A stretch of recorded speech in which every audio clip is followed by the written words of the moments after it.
Article 370 எடுத்த பிறகு மோடி ஆ. அவர்கள் காஷ்மீருக்கு ஒரு ஒரு மாநிலமா, ஒரு தொழில்துறை வளரக்கூடிய மாநிலமா, சுற்றுலாத்துறை குறிப்பா அதிகமா வளரக்கூடிய மாநிலமா அவர் ஒரு முன்னெடுப்பு எடுத்தார்.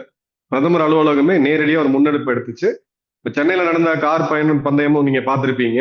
ஆனா ம். இது முதல் நடந்தது அங்கதான் நடந்தது. காஷ்மீர்ல நடந்துச்சு. ஸ்ரீநகர்ல நடந்துச்சு. குவாசிகுண்ட் வரைக்கும் நம்ம ட்ரெயின் விட்டுருக்கோம், பார்த்திருப்பீங்க. ஆமா சார். உலகத்திலே ஒரு உயரமான ரயில் பாலம் அமைக்கப்பட்டிருக்கு. அந்த ஆமா. இடத்துக்கு சுற்றுலாத்துறைக்கோட வளர்ச்சிக்கு என்னென்ன தேவையோ எல்லாத்தையுமே இந்த அரசாங்கம் செஞ்சுட்டு இருக்காங்க. அதோடைய பயனா போன வருடம் இருக்கிறதுலே அதிகமான டூரிஸ்ட் ஃபுட்பால் அப்படின்றது போன வருடம் நம்ம பார்த்தோம்.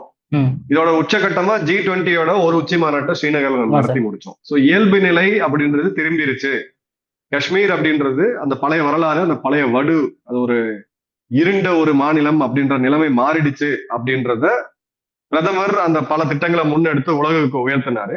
ம். அது கிடையாது, நாங்க நினைச்சா மீண்டும் அதை சொல்லுவோம். உங்க மாநிலத்தை குறிப்பா காஷ்மீரை நாங்க இங்க இருக்கக்கூடிய யாரையுமே இஸ்லாமியர் இல்லாத யாரையும் இங்க நாங்க விட மாட்டோம்.